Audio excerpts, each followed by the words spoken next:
Hello, Ma. I'm just going to go meet my professor. I'll talk to you after that, okay?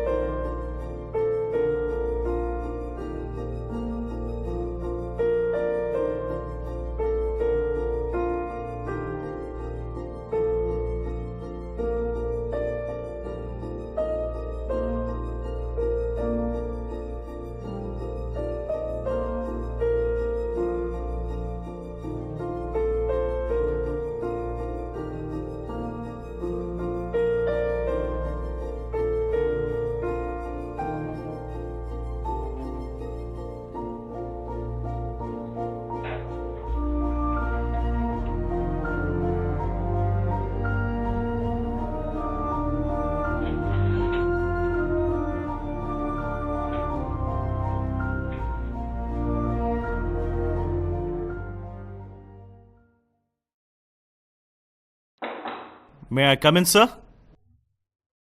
Come in. Hello, Professor. How are you doing? Oh, hello, Dr. Nachiketa. Come, have a seat. How are you doing? Are all your paperwork in the ad block completed? Yes, I am, sir. Perhaps I might vacate the hostel tomorrow evening. Okay, what's the next plan? I haven't thought about it. First, I might go home for a few days. Then I will think about a postdoc or a faculty position somewhere. Very nice. All the very best, man. I don't know, Professor. All my thoughts are mixed up. What happened? When I think about it, I'm leaving you and this campus. I don't know what to say. It's been 6 years since we met, Professor. I don't know how fast the time has flown. It's almost as if we are in a zero-gravity world and time is moving with the speed of light. I feel like time and gravity are illusions and everything has happened in a single time lapse. I still remember all the discussions which we had and all the equations and numbers which we have solved. Now I'm only left with memories. I'm really going to miss you a lot, Professor. From now on, who will I have to debate every single question I come across? Come, let's go for a walk.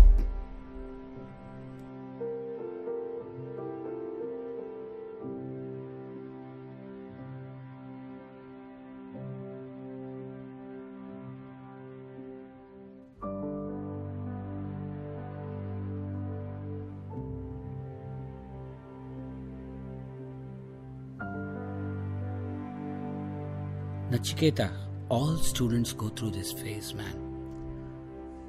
When I was a graduate student, I still remember, I was like you, young, energetic, full of vigor. I remember my advisor, brilliant man, very funny too. I remember he was teaching a quantum mechanics class. He was teaching the basics of vector calculus, the idea of A dot B cross C. A student gets up in class and asks, the moment I dot A with B, I'm left with a scalar. How do I cross it with C? Very funny way, he says. Start dotting A with B just before it turns into a scalar. Cross it with C.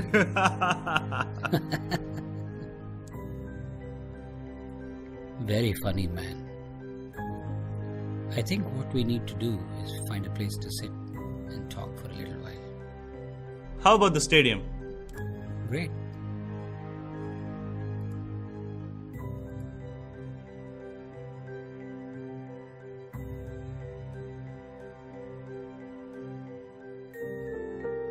Sir, if you don't mind, I want to ask you a question. It's not technical, it's personal. If you don't mind, can I ask? Sure, man. Go ahead.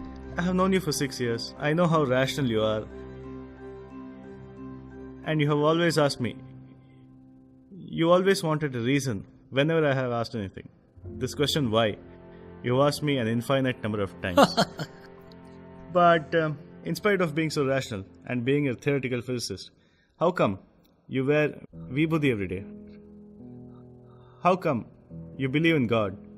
We have performed so much research on theoretical physics, and we know that the entire universe is governed by the laws of physics. We have tried very hard to derive an equation, a single equation that could describe the entire universe. But what happened in the case of God? Did you find the reason to believe in God? Let me ask you a few questions. Why are we here? How did we get here? These questions require the concept of God to come into the picture. We've done all this theoretical work on black holes during your thesis, trying to come up with this grand unifying theory that explains everything about this universe at all scales, like Einstein or Hawking. These black holes are such fascinating objects with infinite gravity where even light can't escape. Do we know enough about them? Do we understand them fully? Theoretically, I can imagine anything, Nachiketa.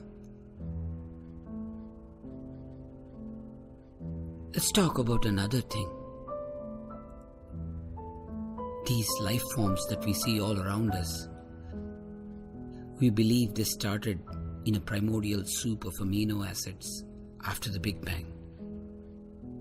Biochemists can explain why that soup. But if we ask how it got there, science can only tell you why it got there. Why only that combination? Another question, why only on Earth? When I was a young boy, I was very, very curious. I wanted to become a scientist. After all these years in the pursuit of science, I've discovered one thing. That science and spirituality lead us to the same goal. Okay, after that?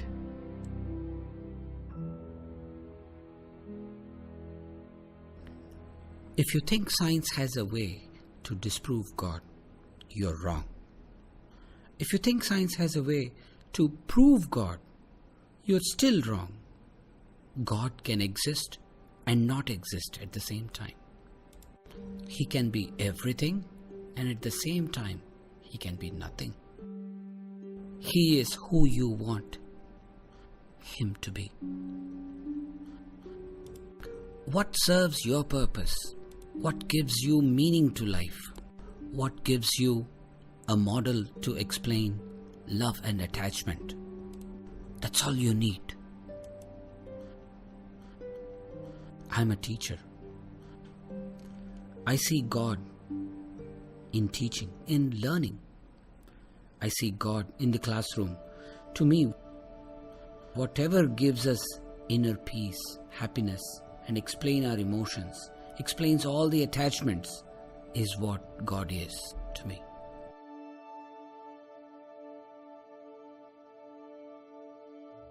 You asked me about my reasons for being spiritual.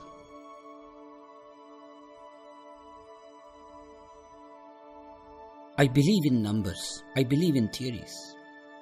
I believe in explaining using reason. We use our mind to reason and answer difficult questions. As we keep reasoning out these answers, our collective curiosity is pushing these boundaries of science day in and day out. You ask this question, why? You reach a point where science, even today, is unable to answer it anymore. But that boundary is being pushed every day by our collective curiosity, by all the scientists in the world. That's where I believe if we keep going down this path, both science and spirituality will take us to the same goal.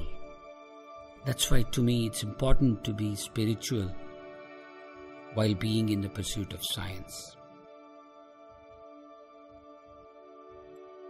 I believe they will reach the same goal eventually.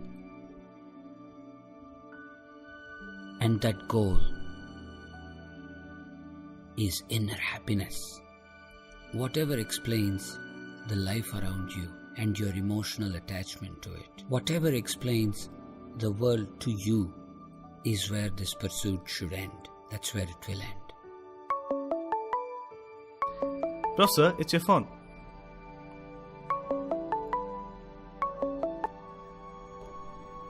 Hello?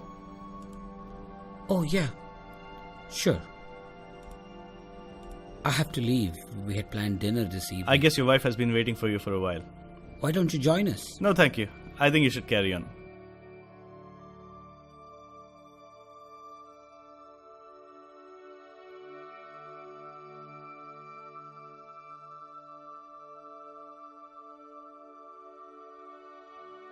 Our collective curiosity is pushing these boundaries of science. Whatever explains the life around you and your emotional attachment to it, whatever explains the world to you, is where this pursuit should end. That's where it will end.